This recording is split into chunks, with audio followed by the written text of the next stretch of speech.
Hi, good evening, everyone. Thank you so much for joining us for a very special masterclass on Is Your Environment Making You Sick? My name is Britt with Forum Health, the first nationwide network of integrative and functional medicine providers, of which Dr. Taylor and Texas Integrative Medicine is a part of. For those of you not familiar, Forum Health goes beyond traditional healthcare by combining functional and integrative medicine with advanced treatments and technology, data analytics, and collaborative relationships to offer our patients personalized and transformative results. Our patients have access to breakthrough treatments, results-driven wellness programs, health content, and a team of experts to partner with you on your journey to a healthy and vibrant life. To learn more, please visit us at forumhealth.com. Before we get started this evening, I wanted to mention that we will open up the class to questions from our audience at the end. If you have a question at any time for Dr. Taylor, simply send us a message using the Q&A function at the bottom of your Zoom dashboard. Okay, so let's get started. Our speaker tonight is board certified physician, Dr. Wally Taylor of Texas Integrative Medicine in Austin, Texas. Dr. Taylor has over 40 years of medical experience with 2 decades in the Army Medical Corps, retiring as a lieutenant colonel. He earned his Doctor of Medicine from the University of Texas Southwestern Medical School and completed a residency at Madigan Army Medical Center. He is also recognized by the American Board of Anti-Aging and Regenerative Medicine. Dr. Taylor's passion is helping children and adults unlock their body's natural capacity for healing and optimal wellness through an integrated approach of combining traditional with functional and holistic care. He believes that most chronic illness is the result of a patient's genetic makeup and exposure to harmful environmental stresses during a person's life. Welcome, Dr. Taylor. Thank you so much for speaking with us tonight. Well, sure, Brittany. Thank you for hosting it. Absolutely. We have a lot to cover in a very short amount of time. So I first wanted to start with environmental toxins. I think most of our audience have heard of toxins and might be familiar with a few, but can you break down for us what are environmental toxins and what are some common toxins we encounter every day? Absolutely. So the first half of my career, I was a traditionally trained ear, nose, and throat surgeon, and I started seeing patients with a wide variety of really kind of bizarre, complex symptoms. And in those days, which was when I was living in an agricultural community in Colorado, the primary toxins I was seeing making my patients be persistently ill were ones that were coming from agricultural chemicals, fertilizers, pesticides, fungicides, things such as that. A lot of them were in the water that my patients were drinking because they lived on the farms, and the toxins that they used on the plants would get into their well water. Right. And so I kind of cut my teeth on chemical toxins, and that's certainly one big group. But the other toxins that I see on a regular basis in my practice now in Austin would be ones from biologicals such as viruses and yeast and molds and bacteria, even parasites. We see a lot of other chemicals besides just agricultural chemicals, solvents from building materials, paints and coatings, even food chemicals that are man-made. We see a lot of toxins that are different metal toxins such as aluminum, mercury, lead, cadmium, those kind of things. And we see currently more and more problems related to physical toxins, especially Wi-Fi, 5G, electromagnetic. Even sitting here in front of a laptop computer, there's potentially toxic emissions that are bathing our cells and tissues. So I would say these are the big ones. I always tell my patients that our route of exposure to these various toxins is in the air we breathe, in the water that we drink, in the food that we eat, and what we might put on our skin. either Right. by way of cosmetics and hair treatments, even the way we launder our clothes and clean our homes. That makes sense. Are we ever really able to get away from toxins? It sounds like we're kind of surrounded in a lot of ways. Yeah, that's a great question. And it's kind of scary in a way, but I really believe that our world is becoming progressively more toxic by the day. And Yeah. I think that goes a long way to explain why we're seeing an epidemic of many of the diseases and conditions associated with exposure to these toxins. We're basically seeing an epidemic of epidemics. Yes, If you right. look at things like autism, autoimmune disease, chronic Mm, fatigue syndrome, and we'll get into a little bit more of it in a yeah. minute, but the list just goes on and on. And when I went to medical school back in the dark ages, we were seeing 1 in 10,000 children with autism, and I Right. think the number's up to about 1 in 60 now. Oh, yeah. More common in boys than girls, but Right. that's just unbelievable. And it's not just a matter of increased awareness. um, Yeah. I don't care what you say, there's more exposure now. Yeah, there seems more plastics in our environment, like you said, more pesticides. And I think maybe some of our viewers aren't even aware that Wi-Fi is now seen as a toxin. Of course, we're all exposed to that all the time, every day. So, we have all these toxins in our environment, our food, our water, our air, like you said. What are they doing to our mind and our body? Sure. Well, I think the first thing to say is that really what they do can be tracked back to what they're doing to our individual cells of our body. Mm, But all of these toxins basically, at the end of the day, end up generating a lot of these toxic molecules that we call free radicals. And as a result of excess amounts of free radicals and an inadequate supply of what would neutralize those free radicals, which are what we call antioxidants, we get into a lot of problems with what we call oxidative stress. And one mm, of the big things that does is it triggers a lot of inflammation. It triggers our immune system, and then our immune system generates mediators of inflammation that actually causes us injury. I always mm. tell my patients that a lot of what they're dealing with is immune self-injury, like friendly fire in a war. But Right. I don't think we want to just turn the immune system off. That's really the wrong approach. It leaves us undefended against the toxins, especially the biological ones. Sure. Yeah. Yeah, it's pretty scary when you think about it. For some of our listeners, I know they may be struggling with brain fog, chronic pain. What are some other conditions that we see from these toxins in our environment? Sure, it involves all the systems of the body Right, because again, it affects every cell. right. But probably at the top of the list of what I see, Brittany, is chronic fatigue, and Mm, kind of along with that, what we call exertional intolerance or intolerance to exercise and exertion. And a lot of that actually revolves around problems with the way our mitochondria are working, and they're responsible for 99% of our energy for our right. cellular work. So that's the big one, chronic fatigue and exercise intolerance. We see a lot of brain fog, which is a whole host of brain terms such as loss of memory, confusion, difficulty problem solving, word Right. finding problems, a lot of things that come from that. We see a lot of psychiatric or mood symptoms as well. Right. We see Interesting. anxiety, even panic attack, Right. depression, increased suicidality, and insomnia would be some of the big psych things. I always tell my patients that the psych symptoms that they're having is not a separate disease.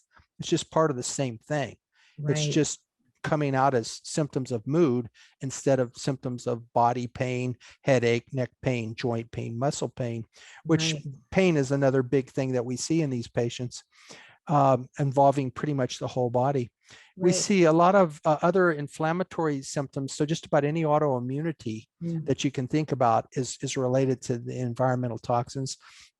We see a lot of digestive symptoms, what some people might call irritable bowel syndrome, but it right. tends to be bloating, abdominal pain, especially after eating, tends to be constipation, Mm, diarrhea, yeah. those kind of GI symptoms.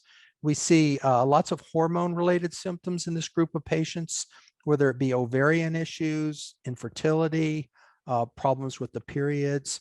We see a lot of infertility even in men, adrenal Mm. problems, thyroid problems, pituitary problems.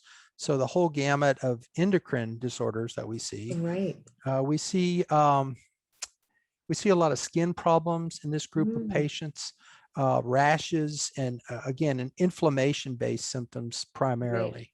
Right. That's a long laundry list, and I'm sure you could go on even more. Do all of those things fall under environmental illness? Can For you me, they do. explain? Okay, for you, they do. For me, So, they do. You know, a okay, lot of the things that I see yeah, have been given other labels by other right, clinicians, right, practitioners.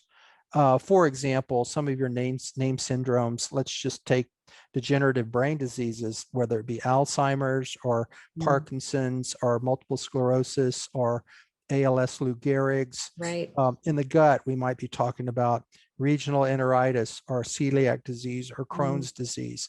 In the skin, there's any, eczema, psoriasis.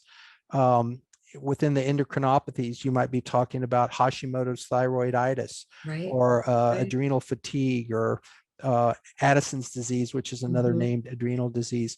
These are basically all manifestations of environmental toxins. In other words, that is the underlying root cause, right.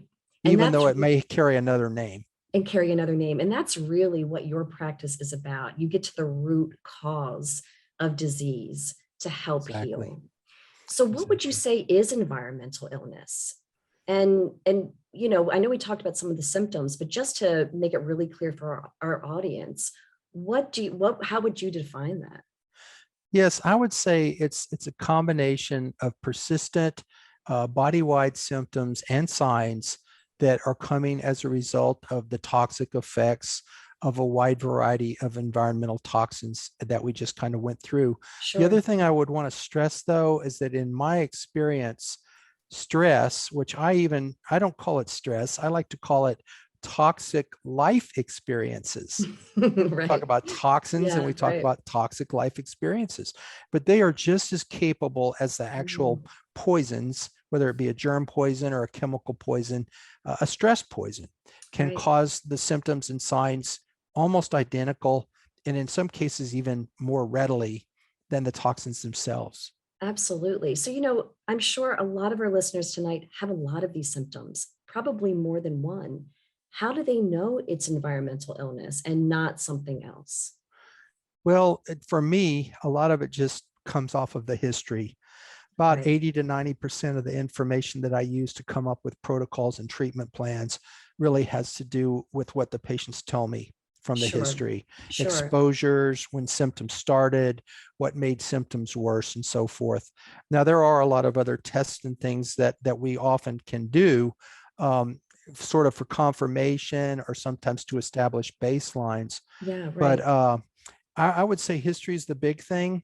And then from there, it's a matter of trying to identify what are the toxins, what are the root causes, because we really need to focus on two things. One, we need to focus on avoidance of future exposure. Mm, And the second thing we need to focus on is how do we get the toxins out of the body? right. And of course, that depends on the organs of detoxification, which we focus on a lot. But in the case of germs, we're typically also focusing on the health of the immune system, and in some cases, even different agents that we might use to help kill back some of the biological toxins. That makes sense. Now, are some people more exposed to toxins if they live in a city, say, as opposed to maybe the country or the suburbs? Is there a difference there that you see? Are there more toxins in a city and less further out? I think that's probably true as a rule, Yeah, because there tends to be a lot more industry around cities oftentimes. right, Oftentimes the water supplies may be a little more problematic. They had a whole bunch of problems with lead up in Flint, Michigan here a right. few Yeah, years ago. There tends to be a lot more electromagnetic radiation in cities, right, more cell towers and microwave towers and so forth. So I think that's basically true. The right. worst toxin in my practice, I'll just throw in, is indoor mold toxins typically associated with water intrusion. So a leaky pipe Mm, or a leaky roof, some prior episode of water damage that right, causes the growth of certain species of indoor molds. That's, right, in my practice, the most severe and the most common almost that we see. Now, there's right, plenty of other toxins, but that's one that I typically focus in early on, right. because if we can deal with that one, a lot of times our patients get a lot better. Right. And a lot of times you don't even know if a pipe's leaking until it's too late. And you've already suffered the effects of mold exposure, which is really Exactly. quite scary. Exactly. You touched upon Wi-Fi and our electronics, and of course, we're becoming an increasingly technological world. How does something like Wi-Fi or using our computer, our cell phones, or even earbuds, how does that affect our cells and harm us by using Sure. those? Well, they have done a lot of studies on lab animals and even humans, going all the way back to the 60s and 70s. Some of the earliest people to be affected by this were some of the early telephone operators. Remember those ladies that would have to plug the Right. wires in? Yeah. Also, Right. there was a lot of really serious injury to early radar operators back Mm, even around World War II. So we've known for a long, long time. But basically, what they've learned is that certain frequencies, certain parts of the electromagnetic spectrum, and I'm not talking about the ionizing radiation like gamma waves and right. X-rays. And Right. we're just talking about certain higher energy waves Right. that they actually can cause damage at the cellular level that results in a lot of these toxic free radicals that I was talking about. The other Right. thing we Okay. know that they can do is they can abnormally affect some parts of our cells that are voltage dependent. So like we have these little channels called voltage gated calcium channels in our cells, and they're very dependent on voltage for proper function. Interesting. And so those Wow. can sometimes be Right. thrown off as well. Right. But yeah, it definitely causes damage at the cellular level. And many of my patients actually will report symptoms on exposure to certain forms of electromagnetic radiation. That's Now, really most of interesting. them Wow. don't. I would say that's the minority, but but many of them do. That's very interesting. I don't think something that most of us are aware of because, of course, we're dependent on technology now. We're so tied to our phones and our computers, and we probably don't even realize the effects it's having on our physical and mental health. Um, Exactly. so, knowing all of this, it's a little scary. It's a little scary knowing that we're in a world surrounded with environmental toxins. Um, so, why does, in your opinion, environmental illness really require a holistic, integrative medicine approach that you practice at Texas Integrative Medicine? Sure. Well, it really goes back to exactly why I left traditional ENT treatment and medicine. Because when I was seeing all these patients early on that had the agricultural chemical exposure, I had been given a whole bunch of tools in traditional medicine and in my training. And it turned out that those tools really weren't doing the trick for these patients. They would help. I mean, I called it like Band-Aid medicine. Yeah, So right. we would prescribe a drug, maybe a steroid, maybe an antibiotic, maybe an antihistamine. And yeah, people would get better. Sometimes we'd even recommend surgery if, Mm, if it was sinus problems and so forth. yeah. And people would get better, but they didn't get well. And Mm, it wasn't until I started to ask myself, why are these people manifesting such unusual, persistent symptoms? What's going right. on here? And Right. then I began to actually look at their environmental exposures. And once I just began to, like an aha moment and I remember I had this one worker. He was a agricultural worker and had been in chemical fields all of his life. He Mm. came in and told me every time he walked in the local big box store, he would pass out. He would Ah, just fall geez. out. And Mm, it turned out he was a cesspool of mm, chemicals. And then now the electromagnetic radiation and the other fumes in the box store were literally taking him beyond his ability to compensate. And he would Right. actually literally get syncopal episodes or fainting Wow. spells. And that was kind of Wow. one of the ones where a big light bulb went on, in my head. And then we started focusing on exposures and how do you get people to detox. One of the Right. other things that we may talk about in a minute is how do we actually change a person's system so that Right. they are more resistant to the effects of these toxins. And that's Yes. another Yes. big way that we can help people. Yes. Yeah. I'm very curious about that and also how you can detox. Can you ever fully detox? And how long do these toxins stay in your system? Is it a lifetime until you actually flush them out and detox? A lot of these toxins do have very long half-lives, so Mm, they're very stable. right. And the body tends to store them or sequester them in out of the way places like fat cells and bone cells. Ah, right. Unfortunately, they also tend to sequester them in brain cells, Ah, which gee, is a little bit counterproductive. right. But yeah, until we actually avoid exposure and then rev up pathways of detoxification, we don't make a lot of headway. But I always tell people it's like a sink that's overflowing. If you were trying to get rid of that, you would want to do two things. First of all, you would want to turn off the water coming into the sink. So that's Right. exposure. And then you would want to open the drain up to the sink to make sure that it could quickly drain out. And Yes. if you did those two things, you'd take care of the problem. The body with environmental toxins is virtually the same. That's such a good visual. That really helps to understand how toxins work in the body.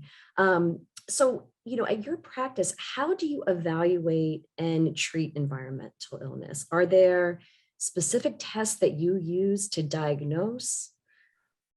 Sure. Well, beyond the history, which we've already pretty well covered that, there's Yeah. one group of tests, and whether they're urine tests or blood tests or stool tests, there's tests that we can order that will actually look at the potential toxins.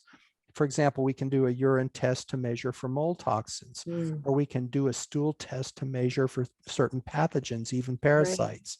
So Right. we can look for toxins, and we often do. A lot of times we will look at measures or indicators of the nutritional status of the body Mm, because that okay. has so much to do with our ability to resist the effect of toxins. Yes. We might check a vitamin D level, or we might check a magnesium level or a copper level. So there's nutritional markers that we will sometimes check. Okay. There's a lot of markers that tell us about how the metabolism is working. How are the mitochondria working? How are we able to burn fats and carbohydrates? How can we make some of our detox nutrients like glutathione? So there's a lot of tests we can Right. do in that realm. Okay. Sometimes we test hormones, Right. and Okay. that's in a more traditional way. Again, we can either do blood testing or saliva testing or urine testing, or typically the ways that we do that. That makes sense. Now, when you start treating someone for environmental illness, how long on average, of course, I know every person's different, but how long on average does it take a person to really flush those toxins out of their system and start to feel like themselves again? It is really variable, but I have seen cases where Yeah. it was very quick. I remember a young lady that had developed some pretty significant symptoms.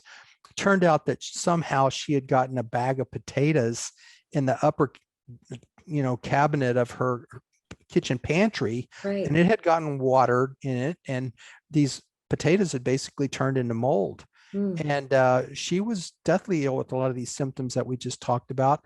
Finally, her husband found the potatoes and got rid of it.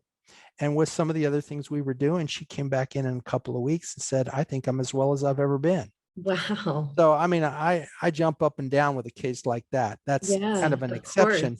course. But, Right. we've had patients, college student moves into a moldy dorm, Mm. and they might say, oh, yeah, it's a little musty. I noticed it right away. And my throat kind of itched and irritated, and my nose Right. got stuffed up. And then Right. all of a sudden, here comes the fatigue, here comes the brain fog, here comes the Right. irritable bowel syndrome, here comes the abnormal periods. So you get a patient like that out of that environment, get them to change to a different dorm building that's not old and musty. And sometimes within 3 or 4 weeks, they can be dramatically better. Right. They So can it turn it kind of on. just depends. But if you have a person that say was an agricultural worker for 20 Mm, years, you're probably up against a little bit longer a of a lot. deal. Yeah, That makes sense. And I feel like it's not just enough to eat organic or to, of course, not live in an environment where there's mold. What can people do to protect themselves on just a daily basis? Because I feel like there's even toxins with new furniture, with a new mattress that you may get, if you're moving into a new home. What can people do? Because it's very overwhelming information to know that there's so many around us. What are sure. just some basic There steps are a people can lot of start quick with? wins. Let's talk about a Okay. few quick Yeah, wins. that would be great. I mean, for one thing, you can use good air purification. Now, Okay. Yeah. you can go out and get an inexpensive $70 HEPA, HEPA, Right. high efficiency particulate arrestor filter, or you can spend $700 or $800 on, a really fabulous machine that will remove every single thing out of the air, including things like formaldehyde and solvent fumes and so forth. But filters are great. I always Mhm. tell my patients, if you are only breathing air gases like oxygen and nitrogen and hydrogen and argon, you're not Right. going to have a lot of these problems. It's only if you're breathing some chemicals or some particulates like Right. fragments of bacteria or mold spores that you're going to have problems. So Right. that's a quick win. Okay. Along those same lines, you can rinse your nose out with clean salt water. Right. Use Yeah. distilled water, mix a little sea salt with it so that the salt is about the same strength as the salt in your bloodstream, and Okay. do that once or twice a day, Okay. particularly immediately after any known exposures. Right. Right. You sweep out your garage, you go get something out of your attic, right away you rinse your nose out. And I Right. tell people it's like giving your nose a bath on the inside, Yeah. because a lot of times the toxins will stick to your nasal linings. So if you do that regularly, you don't swallow Interesting. them, they don't get absorbed into your bloodstream, and you Interesting. can minimize the effects of them. Because I think So a another, lot of us do the nasal cleansing when we're sick or we have allergies or we feel maybe an illness coming on, but I don't think many of us think to do it every day like a bath. yeah, there's so many Yeah. of my patients that that's been that one of the big answers for them, Wow. and Okay. it's inexpensive and it's pretty Right. simple. Right. Um, I tell people drink a lot of good clean water. And when they ask me what's the best water, the ideal would be artesian water in bottles as opposed to Mm, plastic bottles, right. because plastic does introduce a certain amount of chemicals, BPAs Mhm. and so forth. Right. Artesian water is basically filtered by the earth, and yet it still has some healthy minerals in it. There are good water filters. Some the Brita is actually not one of the best. I don't want to really Interesting. get myself in the We doghouse with won't we won't everybody. tell Britta. Yeah, Okay. but usually some of the better water system filters. There's a company down here in Houston, Texas called McDonald. It's a Okay. family-owned company. They do some real good work. Reverse osmosis, as a rule, is good. Okay. Usually, city tap water is about some of the worst that you can drink. Right. Certain wells can be really bad too, as was in the Right. case when I was dealing with the people that lived on the farm in Colorado. Right. Um, and then eating good, clean food, and I say as organic as you can afford. Get away from food that has multiple ingredients listed on the package, because Right. many of those are toxic. By the way, one of the worst toxins in our food is glyphosate, which I'm sure Mm, most of our viewers have heard about. But not only is it used in corn and wheat to kill weeds, but it also has more lately been used as a drying agent. mm, And that was when Monsanto was alleging that it was perfectly safe, which right. now we know that it's actually a carcinogen, can cause Right. cancer. So Right. that's a bad one. So drinking good clean water and lots of it, eating good clean food, and Mm-hmm. nutrient rich food. I Mm-hmm. always tell Right. my patients that our cells need a wide variety of calories and nutrients, Mm-hmm. the vitamins, the minerals, and as much of that as we can get through our diet, the better. But unfortunately, in today's world, we usually have to talk about some supplemental nutrients as well. Yes, that makes sense. I mean, it's everything we know that we should be doing. We just need to actually do it. But I think the HEPA filter and clean water are really, really great wins, easy wins that most of us can do. And like you said, aren't that cost effective to at least help protect ourselves and our families. So on Um, the EMF, just a couple of quick wins yeah, there. yeah, I was going to talk to you You about, can ask you about that. turn off the Wi-Fi when it's not in Yes, use. right, There's a lot of people will go to the source of where their Wi-Fi is plugged in. The only problem there is that you typically have to reboot it the next time you plug it back in, but that's a right. minor inconvenience in most cases. The other thing is just try to distance yourself from any kind of Wi-Fi emitting device. I mean, you Mm, don't want your cell phone right next to you while you're sleeping, right, especially if it's turned on and not on airplane mode. sure. But distance is our friend when it comes to the effects of electromagnetic radiation.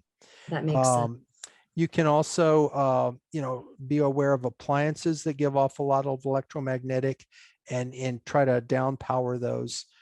There actually are a lot of meters that you can rent, or you can Mm, find somebody that has them, and you can actually measure for the levels of various toxic electromagnetic radiation in the home and in the workplace. very And then interesting. that brings up opportunities on avoidance and elimination. Absolutely. I think it's a great tip just to turn off your Wi-Fi. It's a great tip for many reasons because I think we all benefit from disconnecting. But by turning off the Wi-Fi at night, what does it allow, or does it allow our body to rest? Can you talk a little bit about that? What effects does it have by shutting that Sure. No, off? that's exactly what happens when Yeah. we sleep, which has been shown to be the most dangerous time to be exposed to Wi-Fi. Mm, That's when the body normally uses that sleep window as a time of rejuvenation, cellular rebooting and right. healing, and kind of clearing the decks for the following day. So if at Right. the same time you're bombarding it with these toxic physical waves and generating these toxic free radicals, you just don't allow that to happen. Right. And not only do you not get restful sleep, but you don't recover your cellular injury in the way that you should. Interesting. It's such a hidden danger, a silent, invisible danger that we just don't think about in our modern world today, which is really interesting. I think it's Um, one of the more common causes of yeah, insomnia, especially what we interesting. call early awakening. Like, Right, people that might wake up at 2 or 3 a.m. and have difficulty falling back asleep. right. Often that's Yeah, associated with toxic EMF exposure. And it interesting. doesn't have to just be in the home or the office. It can be coming in from outside. Right, There's nearby cell towers and radio towers and right. Wi-Fi towers, that sort of thing as well. You, It you doesn't know, respect walls. it doesn't, it does not respect walls. That's a No, good way of describing it. I was just going to ask you about cell phone towers. What if you're someone that lives near a cell phone tower or one of these 5G towers? you mean What like is me? I'm like, me too. They just put one up across the street from me. Yeah. Um, what can you do? Is there anything you can do other than Well, other than move? they do make things to screen. So Okay, even though I said it doesn't respect walls, I mean, you right. can put coatings up. Okay. You can put coatings up that will not allow the electromagnetic waves to transmit. Oh, You can interesting. even use curtains. In fact, one thing that some people use is a device over the bed that looks kind of like a mosquito net, and it's called a Faraday cage. It's made of a Okay. special fabric that contains metals such as silver and copper, and then it has to be grounded to the earth. But it Mm, will basically permit or prevent a lot of these toxic waves from getting to the body. interesting. Wow. Yeah, There's they're a a little pricey, but we've had some Yeah, patients that it was part of the answer for them. absolutely. Especially if it's in your backyard and you have no other answers and you're really sick and have a lot of these I've had mystery illnesses and I've had symptoms. any number of patients Yeah. that a friend of mine actually, and she became devastated uh, sort of suddenly, and it turned out that they had just turned on a Wi-Fi tower in close Mm, proximity, and it wasn't until the leaves fell off that they even saw the tower, because it was kind of behind a tree from where they right. lived, Right. and they ended up having to move, Wow. to get distance from that.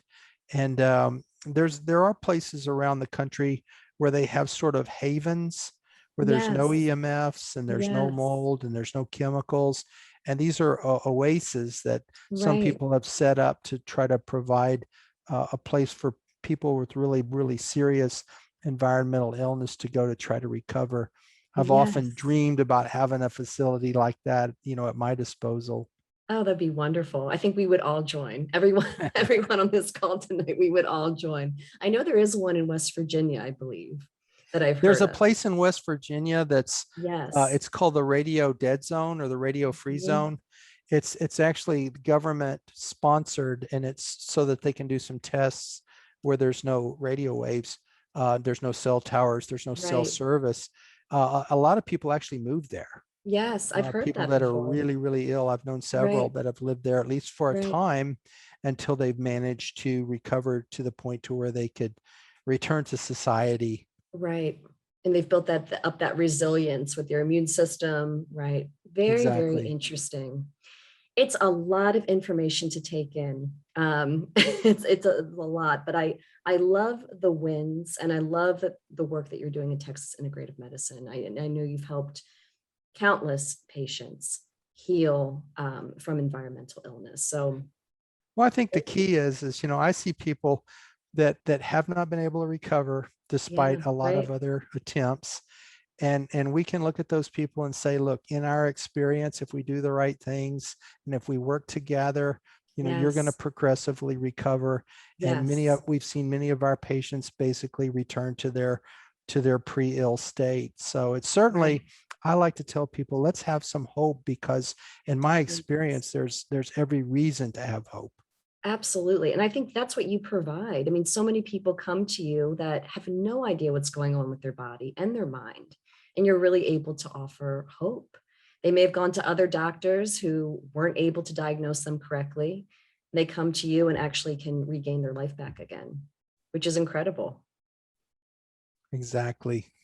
Well, thank you so much for sharing this. I feel like I could talk to you for hours just about this one topic. Like There's a lot it's to it. There there's really a is. lot to it. Requires a lot of individualization. People always want to know exactly what I'm going to do for them. And I always have Yes, to just tell them it just depends. There's so many moving parts here that we have to do what you need, not just what absolutely. the average person would need. I mean, I have my favorite tools in the toolbox, but we always have to individualize it for people. Absolutely. And if anything, it makes you so aware of what you're putting into your body, what you're exposing yourself to every day, the water you're drinking, what's around you. So that in itself, that awareness, I think is so helpful for so many people. Hope So so. thank you. Thank you for sharing all of Sure. this. This is You bet. wonderful. I would love to open up this portion of the class to any questions from our audience. I'm sure people have a lot of questions. We've talked about a lot of different topics tonight. So if you have a question for Dr. Taylor, all you have to do is send us a message using the Q&A function. It's right at the bottom of your Zoom dashboard. Do that now. We'll take about 10 to 15 minutes to answer some questions. I know there's probably some burning ones out there because it is a little scary to hear about these toxins at once. Okay, we have one that just came in. What would you say is one of the worst toxins in our environment? Now, I know you talked about glyphosate. What are some others, like your top five, that are probably the worst, that wreak the most havoc? Yeah, there's no question. I think that the toxins that are given off by certain species of indoor mold is number one. So some people talk about black mold. It often is black mold, but it's not limited to just black mold. But it's a group of about 30 toxins. We can measure for about 11 of them in one of the urine tests that we run. But that's virtually always near the top of my list, asking about exposure, asking about symptoms that might have started on, say, changing a home environment or getting a car that might have been used with prior water damage. Black mold.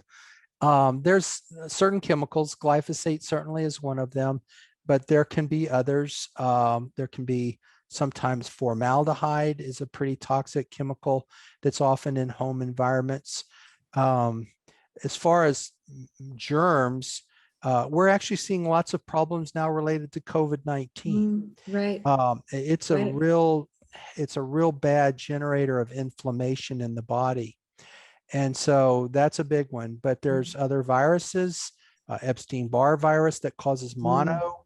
It's right. a substantial problem for a lot of our patients.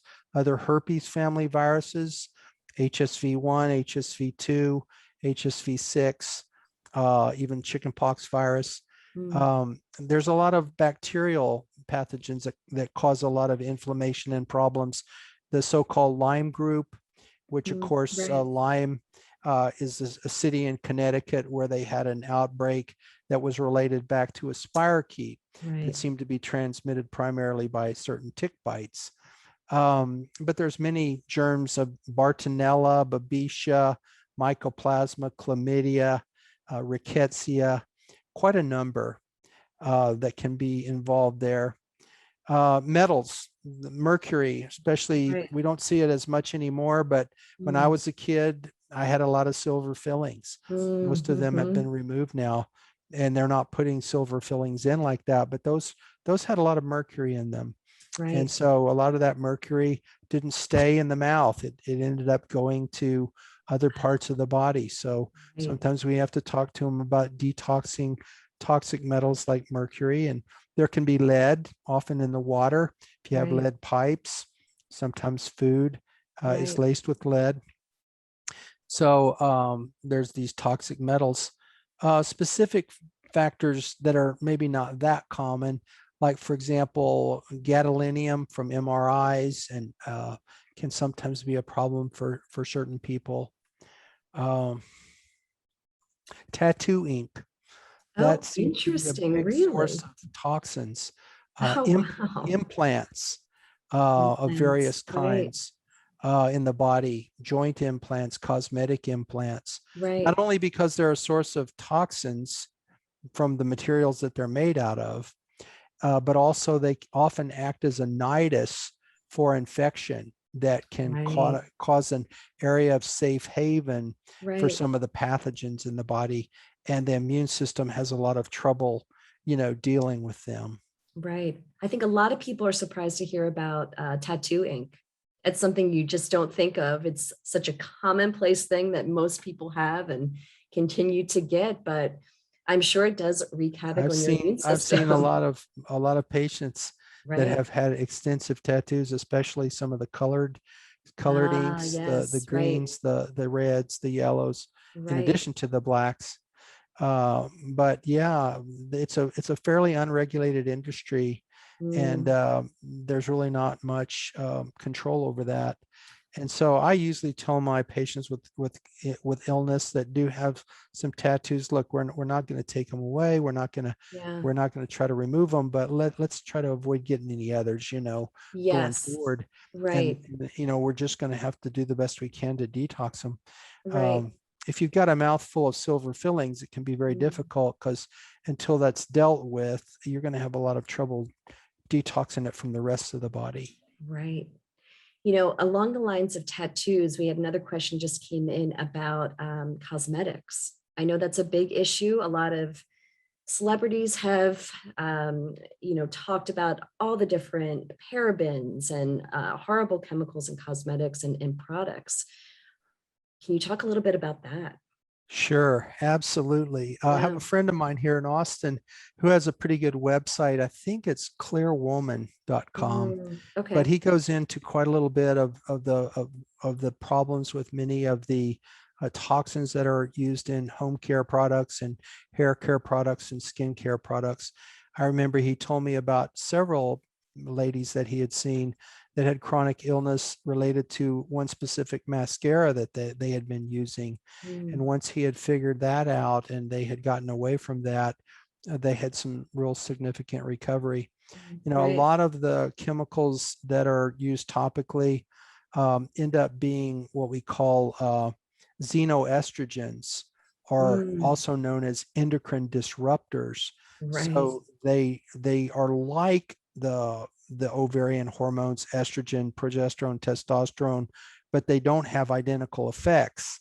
So they end up disrupting the natural function of those bioidentical or human hormones. Right. It's pretty scary when you think about it. I mean, the cosmetic industry is a huge multi-billion dollar industry that most women buy into.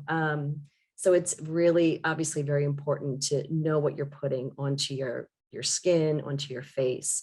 Absolutely. I just had Some of another the question. mineral makeup The is mineral makeup, the yes, natural right. mineral makeup. If you Natural get it mineral, from a good company, yes. that's pretty safe. And there's lots of companies out there that I think have done some good research. There's several good apps. I think there's one that's called, if I'm not mistaken, I think it's called Think Dirty, kind of a catchy Think name. dirty, I like that. Think Dirty, but you can download it. I think it's free on the iPhone or the Samsung, and you can basically scan bar products or the barcodes of certain products, and it'll give you a little green, yellow, red. Oh, I love that. Yeah. That's a great win right there. I'm downloading that tonight. Think dirty, everyone. I That think will that's keep the you name safe. of I it. love Yeah. that. That's really clever. Kind of along those lines, we had another question just pop up about household cleaners. Is it better to make your own household cleaners with baking soda and lemon rinds and vinegar?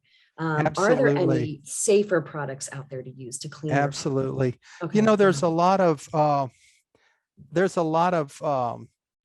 sites that you can go to for clean home care products, and Right. there's a number of lines that are really safe. But as a rule, some of the safer ones are like some of the pine products, and um, Right. some of the vinegar is good, like you mentioned. Yes. Right. Dilute ammonia can be good, Right. but you want to avoid a lot of the ones that have a lot of those names that look like they're 30 letters long, and You can't pronounce them. you can't pronounce them. I mean, Right. those are the kind of things you don't Right. want building up in your body. Yeah, absolutely. Yeah. I mean, And I've seen a lot of folks over the years that were housekeepers, and a mm, lot of people over right. the years that were hair stylists. Right. Those are and nail workers too. Right. Sure. Those are three highly dangerous vocations because of the exposure to the toxins that those folks get involved with. Absolutely. So if it, and I'm glad you brought that up because most women, myself included, we dye our hair. How harmful is hair dye on your scalp? I'm sure it depends on the products, and I Right. don't usually make a big deal about telling ladies not to get their hair colored or do what they like to You do know with better their not hair. to. Yeah, Right. no, and guys too. It's not just ladies. Didn't mean to be that say that, but yeah, but some of them are clearly more dangerous than others. I think perms, maybe as a Yes. rule, are a little bit hard on people. Um, and again, if you're going to do that, I mean, at the very least, be paying attention to how your resistance is. What is your status relative to your nutrients?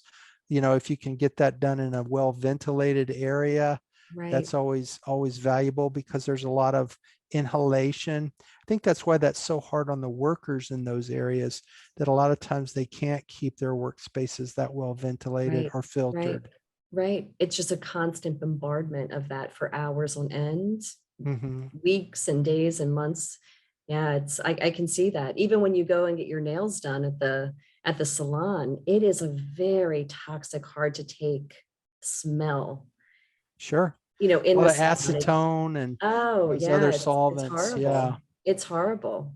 Even So as one a quick win consumer. there, Yeah, right. vitamin C, Vitamin C.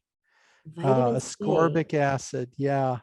What does that do? That's one of the most important detox nutrients in our body, Really? because it's so fundamental to many of the detox pathways.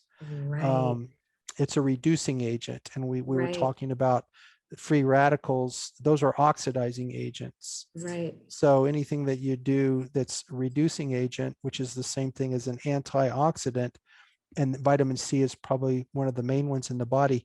The most important one is a little nutrient called glutathione that we Right, talk to our patients about every day, several right, times a day. right. I Yes. really tell my patients it's probably the most important nutrient that I talk about in environmental medicine because of the role that it Interesting. plays. Yeah, Interesting. With vitamin C, is it better to get that through food, through a food source, or is it okay to take it as a supplement?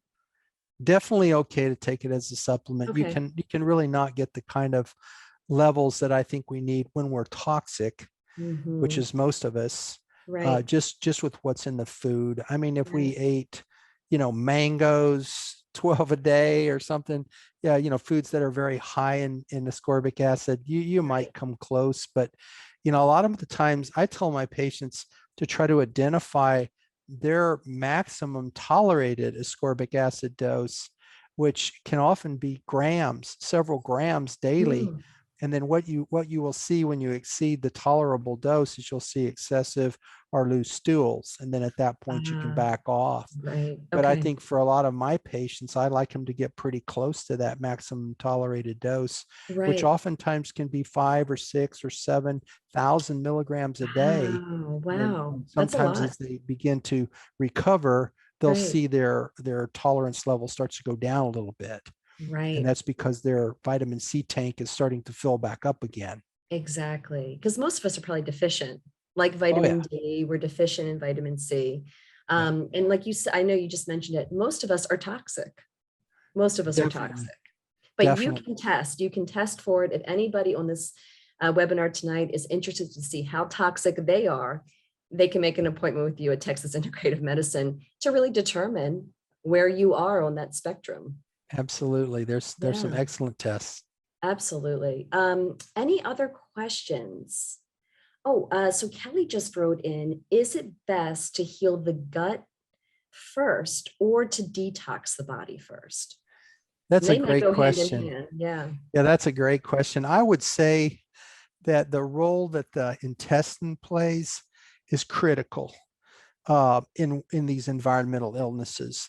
Not only because the intestine is frequently a source where a lot of the toxins gain entrance into the body, Right. but also because this is where we need to be getting our nutrients in as well. And the Right. intestine is one of our more important detox organs as well, with the liver and then with stooling.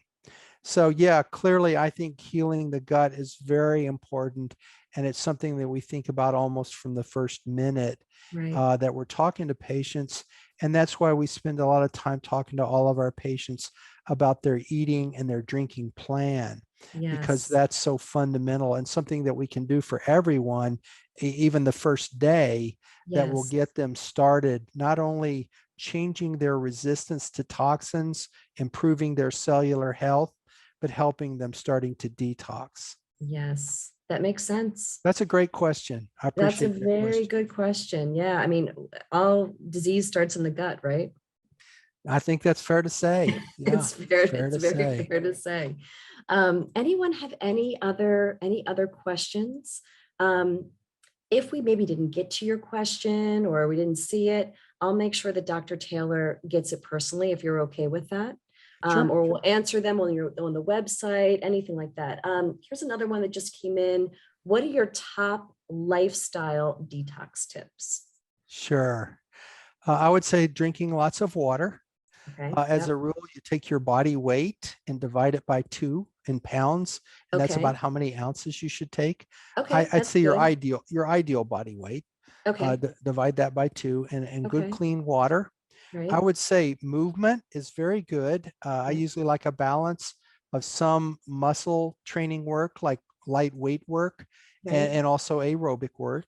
Okay. Unfortunately, a lot of my patients, because of their fatigue and exercise intolerance, can't tolerate that much, at least not Right. initially, but Right. any is good. We didn't talk very much today, and I'm sorry that we didn't talk about stress management, but I would say that Yeah. one of the most important things that we talk to our patients about is how do they stay in that part of their brain that is, I call it the place of calm tranquility. Some people Right. call it the parasympathetic brain, but it turns out that when these toxins and stress drive our brains into the place of fight or flight. That's what generates this inflammation, and that's what generates this mitochondrial energy dysfunction problem. So I spend lots of every appointment with my patients talking about, what are you doing to keep yourself calm? And, Yes. since COVID came, people are, rushing in, Doc, what do? I don't want to catch it. I don't want to die from it. I Yeah. tell them Right. the first thing to do is stay calm. Yeah. Keep yourself in a place of calm. Maybe that means turning off the TV, turning off the Right. Facebook.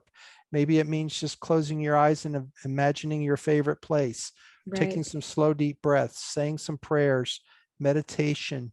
Yes. Some people get into formal programs, and we can talk to them about several that Right. we have experience with that work. Sure. Some people go and work with a hypnotist. Right. There's all kinds of different ways to do that. Yeah. Getting in Just nature, just like out for a avoiding, walk. yeah, very good. Yeah. Right. Yeah. Sunshine, being around Sunshine. Yeah. greenery, Right. sitting on the earth with, that's Yes. what we call grounding.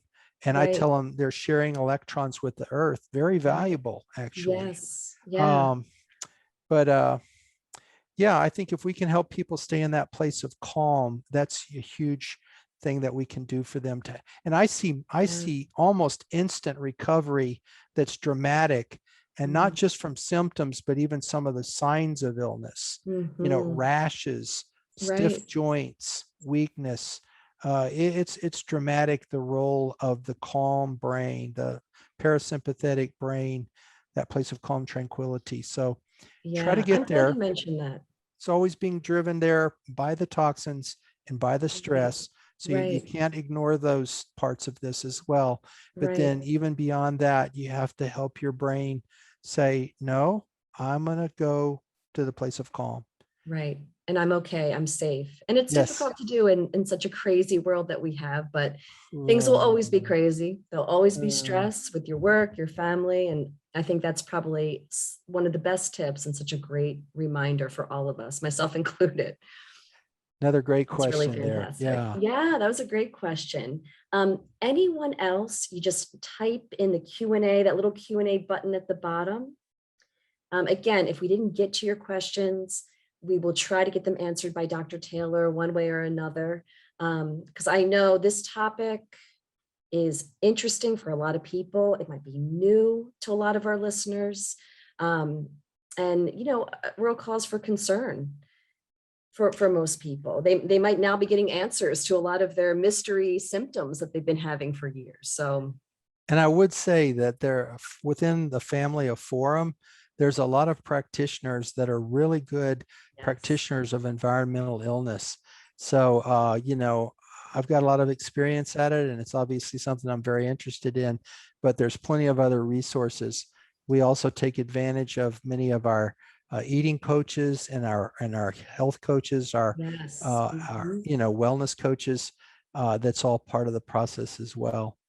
Definitely. Yeah, it's a full team to really help you get back to feeling like yourself again and even better than that. Um, but anyway, thank you again. That's about all the time that we have tonight. I appreciate so much your time, your expertise on this topic. And thank you, of course, to everyone who joined us this evening. I wanted to mention that we have a special deal tonight for tonight's attendees. We're actually offering 20% off a new patient visit at Texas Integrative Medicine. This is a great way to get started with rejuvenating your health, your vitality, especially if you're experiencing the effects of environmental toxins or feel like you might have environmental illness. So keep that in mind. To schedule your appointment, you can call 512-800-5309, or you can visit texasintegrative.com. Again, like Dr. Taylor said, there's so much valuable information, blogs and videos on his site to really inform yourself on a variety of different topics. So again, make your appointment. That's 512-800-5309. If you didn't catch any of that, don't worry about it. I'm going to be emailing everyone tonight's promotion with all of the contact information. And then a recording of tonight's webinar will be sent to you tomorrow. So just keep your eyes out for that. In the meantime, I encourage you to visit us at forumhealth.com, and please connect with us on Facebook, Instagram, and YouTube. I was going Thank to you say again, that Texas Yes, Integrative Medicine yeah, YouTube channel has some real good, useful information. There's a playlist on treating toxic life experiences that goes into a little bit more of the stress piece that we talked about. yes. And we just did some video blogs together that goes into a little bit more depth on all of those topics. So definitely go there, texasintegrative.com, and keep your eyes out for that email tomorrow with the recording and all of the information you need to start feeling healthy and vibrant. So thank you again, Dr. Taylor. That was wonderful. Thank you, everyone. Have a wonderful night. Take care. Thank you, Brittany. Bye-bye. Bye-bye.